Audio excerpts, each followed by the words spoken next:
During this episode, we are joined by Josh Rubel, the Chief Commercial Officer at MD Clone, a passionate industry expert leading a trailblazing health tech company on a mission to revolutionize healthcare data analytics. While together, Josh delves into the crucial role of striking a harmonious balance between clinical and business aspects when crafting innovative healthcare solutions. Discover how MD Clone's cutting-edge Atoms platform empowers health systems, payers, and life science organizations to organize, access, and protect patient data, driving research, quality improvement, and innovation for better patient outcomes. Additionally, Josh shares his thoughts on emerging technologies like ChatGPT and generative AI, poised to shape the future of our industry. Join us for a thought-provoking discussion of how Josh and the MD Clone team are unlocking healthcare data to transform care. Let's go.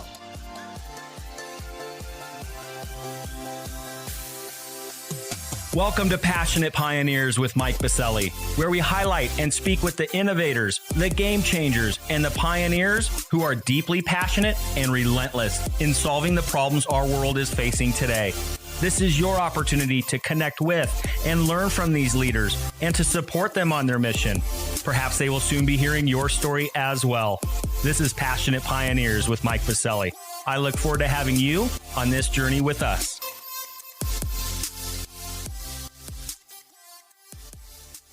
Hi, Josh. A big welcome to our podcast today. Great to be here, Mike. Thanks again.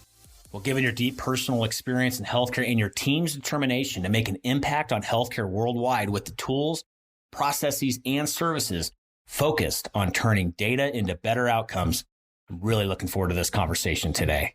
But before we dive into this important conversation, a bit of housekeeping.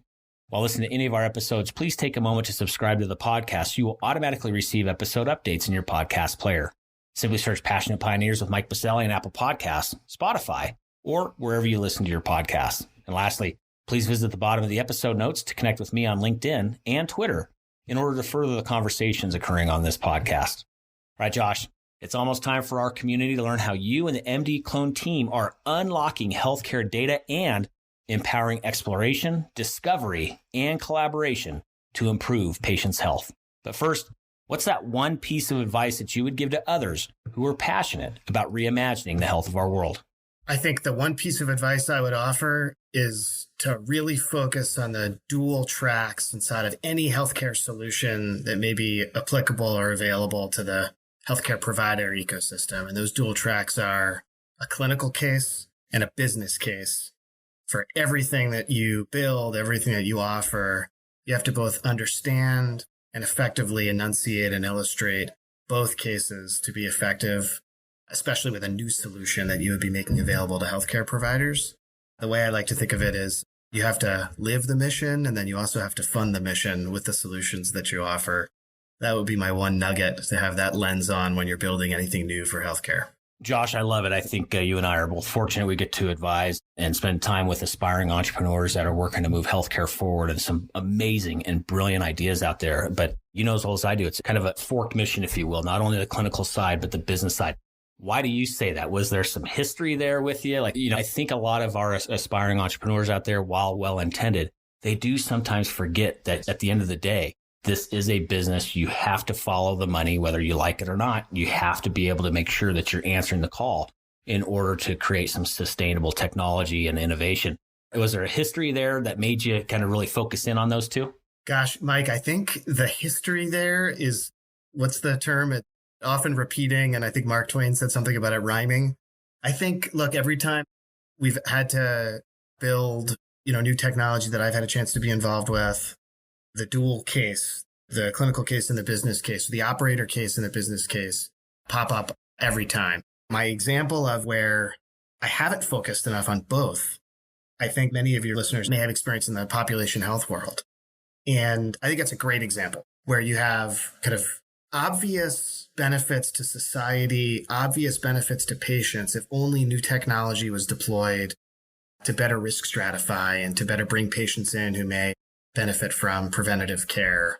But if the business case isn't there, who are you asking to do that work, that stratification work? And who are you asking to do that patient outreach work and see those patients? In the pop health world, both cases actually exist. You can find wonderful virtuous cycles where you can do the right thing and the good thing and also drive business growth. But you have to illustrate that. You have to enunciate it. I think for many aspiring pop health companies, I think that was difficult. And I think we saw between 2015, maybe 2017, kind of, innovator's dilemma hit them, where there was growth in those kinds of companies. And then, the ones who weren't able to tell the joke correctly, I think, fell by the wayside. Yeah, you're spot on. Absolutely. There was definitely that hype cycle. And because at the end of the day, you could have some great ideas on the surface and kind of out the gates, but you have to find that business case as well. And speaking of, we're going to talk about the incredible mission that MD Clone is on and the business case you are all putting together. It's a phenomenal organization, a lot happening. Cannot wait to discuss that, your journey to get there, where you guys are at and heading. We're going to unpack all of that and more after we get back from thanking our community champion sponsor. Located in Denver, Colorado's nationally ranked River North District, Catalyst is a healthcare innovation campus that brings together stakeholders from across the industry to accelerate innovation and drive real, lasting change our nation desperately needs. From established organizations to startups, from accelerators to advocacy organizations, and from medical schools to global companies, everyone at Catalyst works side by side to create, develop, refine, and bring to market cutting-edge innovations that will fundamentally transform healthcare as we know it. With industry leaders like Medical Group Management Association, Olive, Medical Solutions, UC Health, CirrusMD, and many others calling Catalyst home, along with innovative pioneers visiting from across the nation, Catalyst continually fosters their foundational belief that collaboration and partnerships will move the healthcare industry forward. To virtually tour Catalyst and claim your space on campus or host an upcoming event, visit catalysthealthtech.com or visit the top of the episode notes and click on their link. All right, we are back with Josh Rubel, Chief Commercial Officer at MD Clone. Josh, it has been an honor already to have you here because you made such great points on the front end. You have to find that clarity in the business case, in the clinical case to move healthcare forward. I know we're going to talk a little bit about that today, about all the good trouble you guys and the team are causing at MD Clone. And then, of course, where you guys are heading as an organization. Josh, because of your deep expertise and your passion for this industry, you've been there, you've done that, you've seen a lot. What are you and the team seeing on the horizon that we as listeners to this podcast should be mindful of? And then, of course, how we can be helping you and the team out and where we can get a hold of you. But first, let's take it back, Josh. Let's get behind the covers of and underneath the hood of how you found MD Clone in the first place. Give us a little bit of that journey leading up to MD Clone. How did this all come to be for you? And how did you hook up with the team at MD Clone? Sure. So I've been working in healthcare IT on the commercial side, meaning sales, marketing, and customer success, helping clients kind of get the most out of their investments. I've been working in that space for over 20 years. Was fortunate to start with IDX Systems Corporation that was then acquired by GE Healthcare. So I've had some large company experience, and through various GE and GE businesses found my way into working with innovators and entrepreneurs. In 2015, I started working with a population health company, a startup out of Portland, Oregon called Endly Health Intelligence. And I joined MD Clone roughly, I think, 3 months before the COVID-19 pandemic hit at the start of the year 2000. I met the team from MD Clone really as I was searching for the right sort of company with the right sort of solution that was laser focused on making use of healthcare data, both for better research, but also I'd say more importantly, for better clinical practice right now. And, one of the things I've been struggling with, kind of felt a little bit like in the Matrix, the blue and red pill, but struggling with in the healthcare ecosystem was how we were kind of awash in both data, technology, potential solution. So we had a lot, but at the same time, kind of the accelerant kind of making care better and to making the patient experience better and the interplay between all the different parties inside of the ecosystem just felt and still feels a little disjointed. Maybe it's not exactly for patients, right? And, I'm committed to kind of making it better. I know there's going to be a question later today about what makes me passionate. I think this is maybe a sneak peek into that. But, I felt like, gosh, the tie that binds across the players, across the systems, across patients and their interactions with the healthcare providers that they go and get care from. Today, the currency is data. Every interaction is text and or voice that turns into something that gets entered into a chart or entered into a transactional system. And there's a way to harness that to make the experience, make the care, make the outcomes better. And I found MD Clone because that's where they're focused.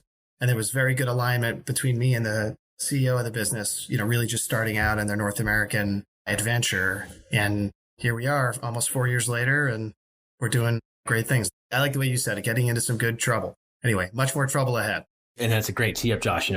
I've been fortunate to hear your CEO speak at an event in one of my favorite communities in Nashville. It's a phenomenal healthcare ecosystem. I was invited by one of their key leaders, Eric Thrillkill, over there in Nashville to go to a dinner and hear him speak. And you know as well as I do in regards to the founding team and what they've done. They've come from one of the best tech and innovation ecosystems on the planet in Israel. How did you reach out to them on take us behind those scenes? Did you reach out to them online? How did you guys connect in the first place? So it's a great story. I have connections to Israel. I lived there when I was a kid for a year. I would describe it as maybe first or second grade level Hebrew. So, dangerous in a meeting, right? I can understand a lot of what's going on.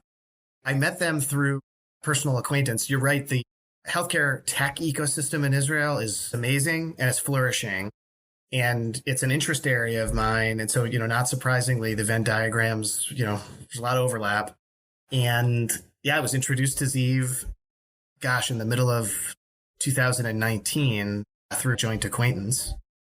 Got to hear a little bit more about what MD Clone was doing, and we started developing a relationship, and he was crazy enough to pull the trigger. I absolutely love, Zeev is, and you can tell if you want to talk about somebody who's passionate about what they're doing, go and spend some time with your CEO. It is incredibly inspiring, I tell you. So Josh, let's talk about that. Let's go there. You teed us up on how you joined MD Clone, why you're passionate, what keeps you excited, and what they're getting after. Let's talk about that more in depth. Give us that elevator pitch. Who is MD Clone? What are you working on? What is going on today in the camp? Let's first start. Give us that pitch. Who's MD Clone? So MD Clone is a health tech company, again, based in Israel with operations in Israel, Canada, the United States, and we're growing internationally as well. We've got some interesting pursuits in Asia Pacific and in Europe. As a health tech company, we are focused on the healthcare data conundrum that exists inside of health systems and inside of healthcare ecosystems, all the players inside of a community.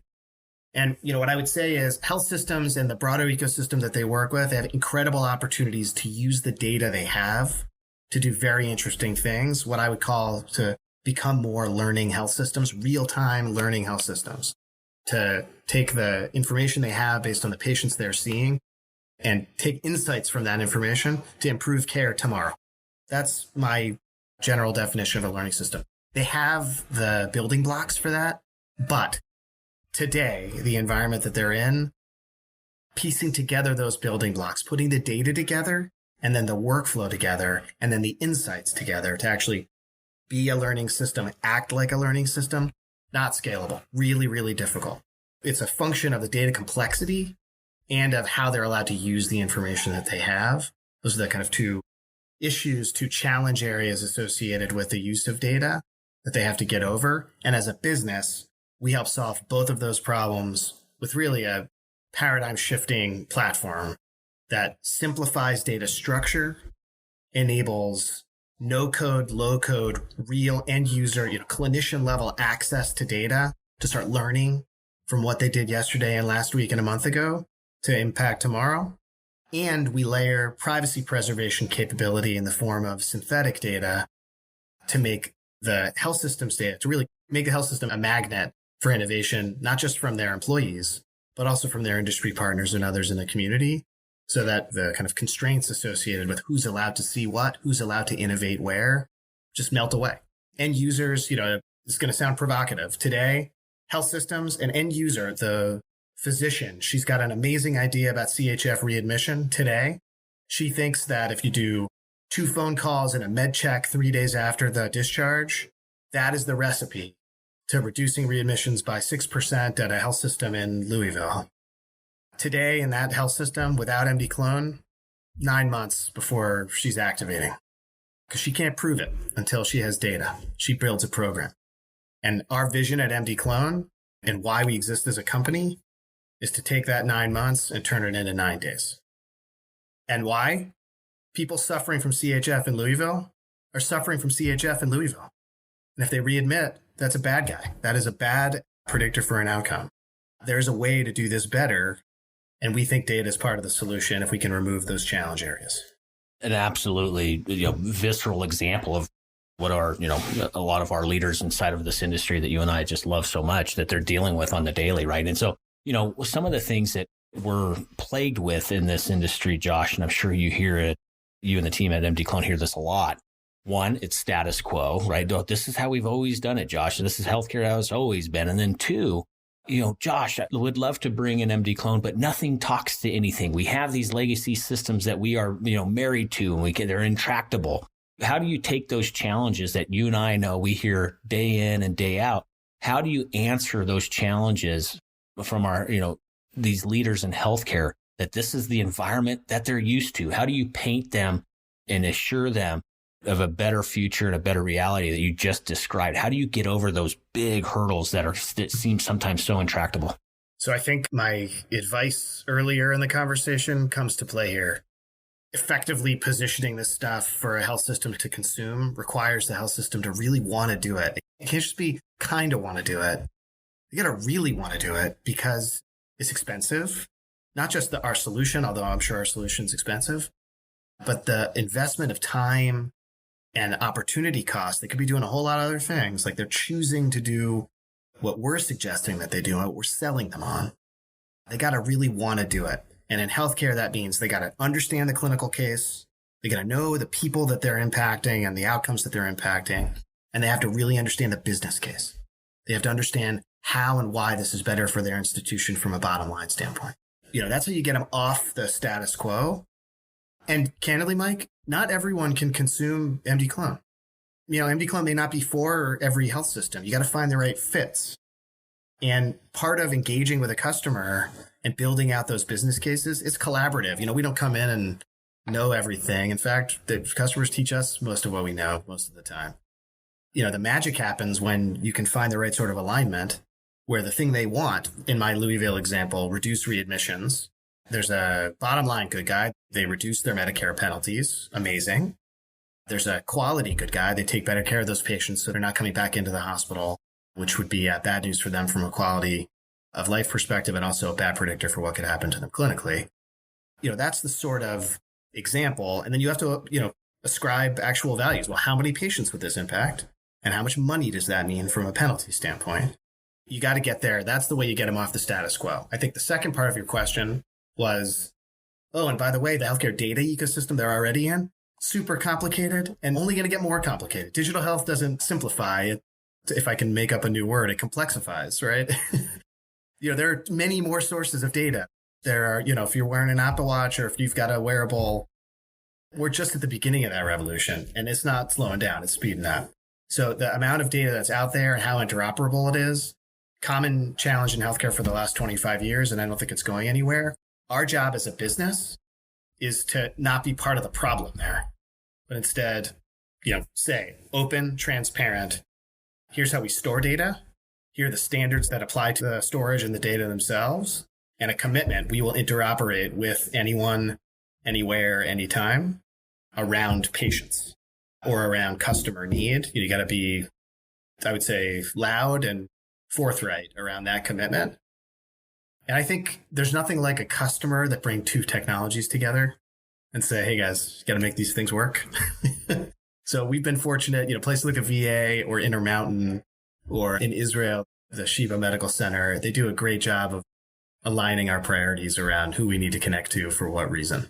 Literally teed me up for my next question. It is around those exact use cases that you just mentioned, both of them and one in Israel as well. But those are two gold standard names in the United States, the VA and Intermountain.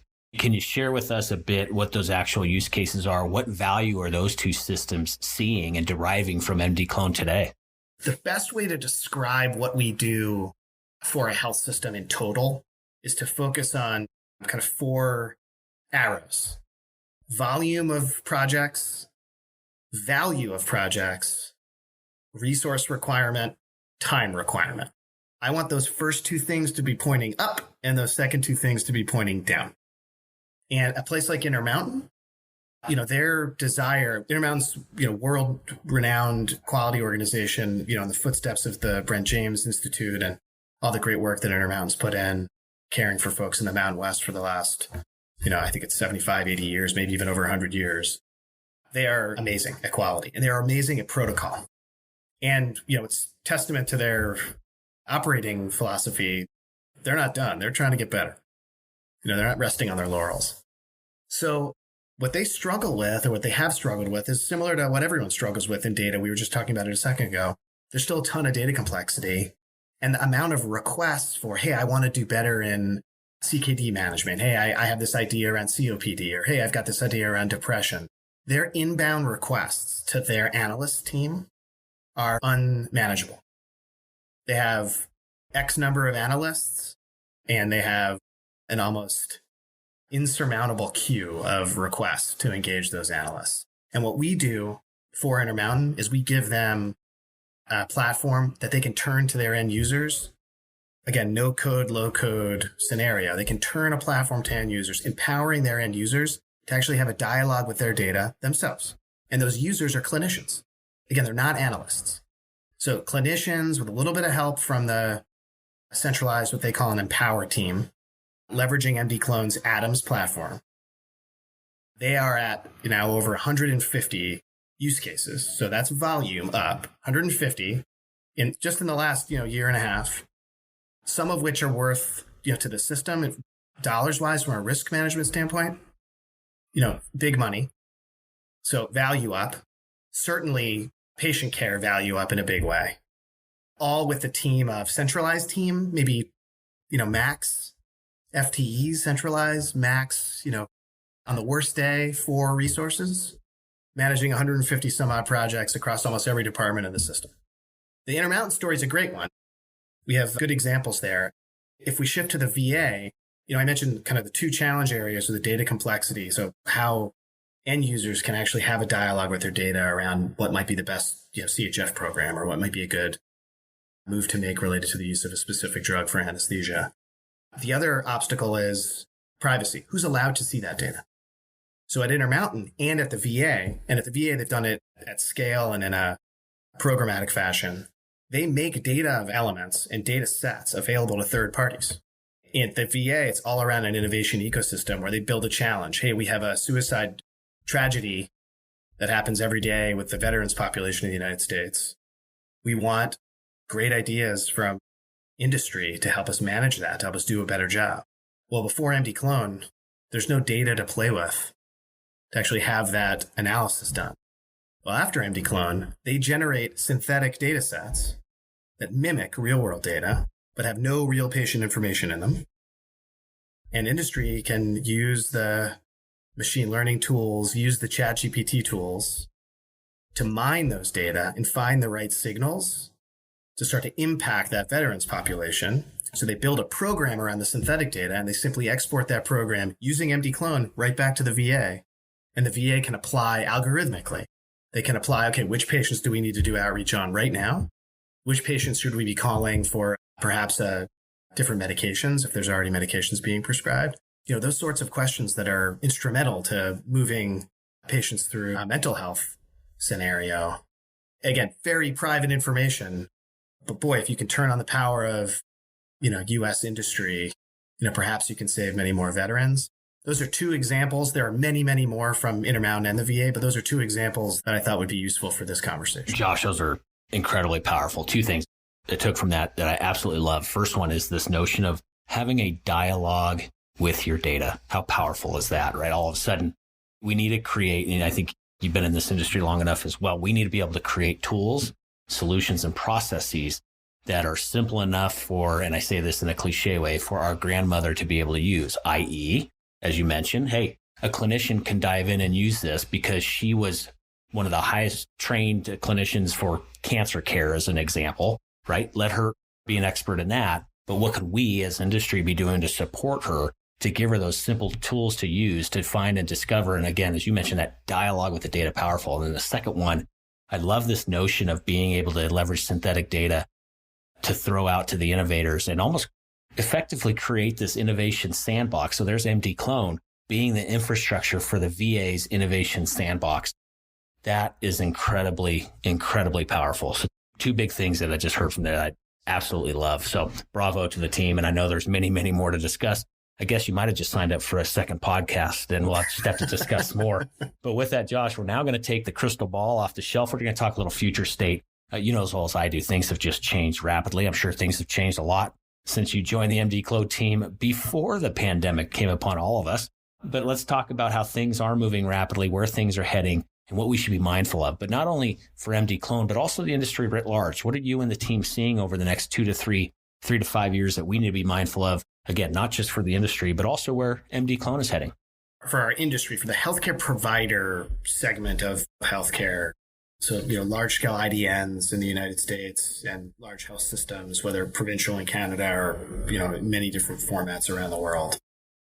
I think they're staring at, in the US in particular, they're staring at, pretty difficult economic circumstances until they can all kind of refigure the managed care contracting to align to the labor costs they've incurred over the last 2 years that they were not expecting. That's not going away. So there's real economic pain for health systems. I think the kind of talent question and, maintaining the right sort of staffing, I think is affecting planet Earth. I don't think it's just the United States, but I think it's exacerbated here in the United States because of the economic model we have with the managed care contracting. So, that's happening, which means business case becomes more important for any healthcare solution. So the, health systems aren't investing in, 5-year plans that maybe the payoffs in year 6. They're investing in things that can drive value, clinical value and business value tomorrow.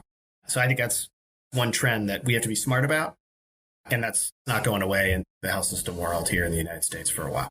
The second is the consolidation of IDNs not slowing down. I think up until, healthcare is a giant business, but it's been relatively cottage style where you've got, regional players per city. And there hasn't been the sort of mass integration efforts you see in other industries. They have not been evident quite yet in healthcare. They're happening now. I think there will be more consolidation. So that's another trend. I think the third trend is around kind of very disruptive technologies. You cannot go 5 minutes without, even in this conversation, I think I referenced ChatGPT. I use it every day. You can't escape that new things are available. And every time, we ratchet up another level with technical capability, it actually opens whole new worlds of potential, application in healthcare. So things like, digital assistants that seemed a little like Microsoft Clippy, 5 years ago, perhaps with generative AI and whatever it is, whether it's Bard or ChatGPT or whatever amazing next AI tool, maybe it's not Clippy anymore. Maybe that's a nurse, or maybe that's a patient guidance tool that is helping a nurse to make sure that nurse, that he can manage, a panel of 50 instead of a panel of 10. I just tied together the labor shortage or the labor challenge and the technology capability. Those sorts of things are clicking in the minds of health system leaders and in the minds of technology providers. What does it all mean for MD Clone? I used to ask this question 10 years ago. I used to say, hey, how important is data to the decision-making for this institution? I would ask customers that question and walk me through, how do you serve up that data? Is it all board meeting related and you 3 weeks where everyone's scurrying around pulling spreadsheets together, or is it more of a dashboard process? I would ask questions like that. Then I would say, hey, just bear with me. Next year, do you want it to look the same? And then I would say, okay, and next year, do you think you have more or less data? So that was 10 years ago. I would ask provocative questions that make me sound maybe a little childish now. The answers are so obvious now. I mean, it's ridiculous how obvious the answers are. But those questions kind of remain poignant, really around, hey, next year, there's going to be more for you to deal with, but data is going to be in the middle of it.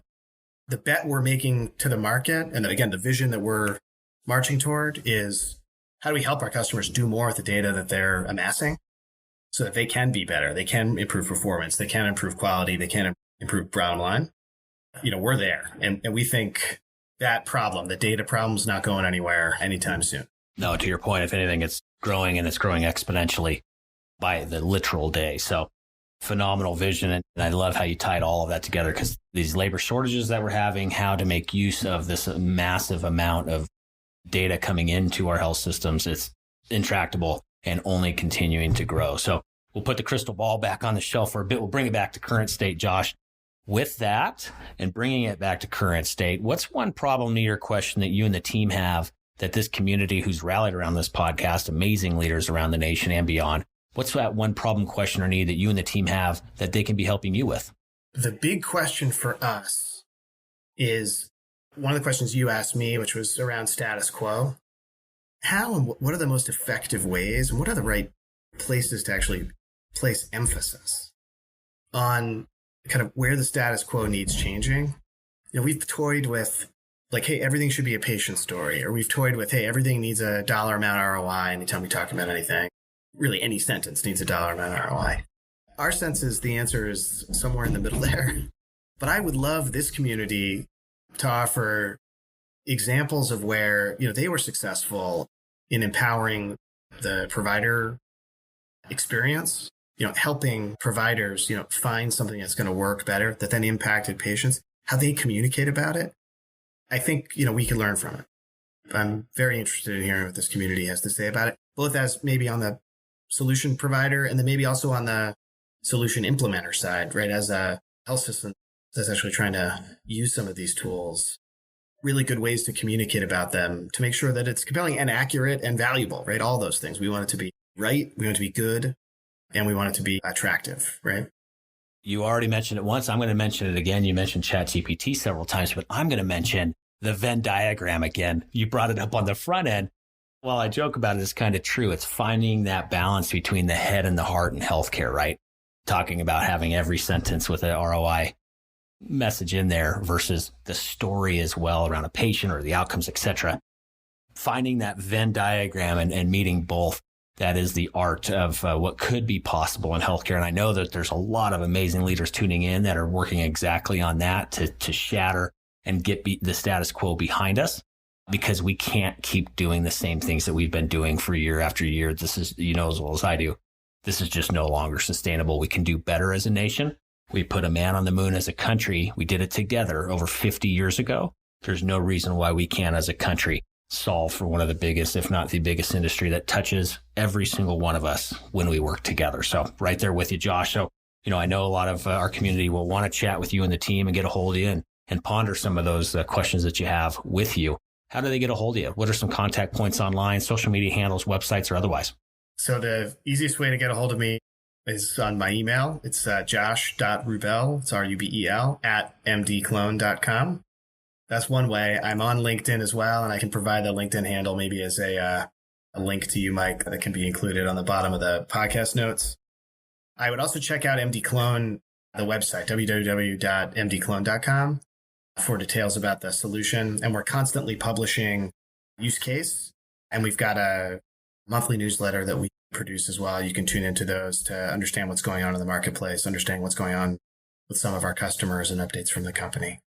And then finally, I think tuning into this podcast is a resource too. So everyone that's out there listening, keep it up. And the sister publications and content coming from here. I like what Mike said earlier. We're all in this together. These sorts of watering holes are how together looks. So keep it going. Awesome. Well, thank you for that, Josh. Of course, for our listening community, simply scroll down into your favorite podcast player into those episode notes to find those contact points online for Josh and the MD Clone team. You can also head over to our free global online community at passionatepioneers.com. There will be a post for Josh's episode where you can leave comments, feedback, or otherwise, again, over at passionatepioneers.com. Well, Josh, we're going to wind it down today. We got one more piece for you, and then we'll get you out of here as a fill in the blank. I'm a passionate pioneer because it matters to the world, it matters to my parents, and it matters to my kids. Absolutely love it. Awesome way to bring it all the way full circle on today's episode. Josh, thank you so much for spending time with us today, to sharing your journey, sharing all the good trouble MD Clone and the team are creating for our industry, because it's needed now more than ever. But for now, Josh, thanks again for being with us today. It was an absolute honor having you on our podcast. My pleasure, Mike. Keep it going.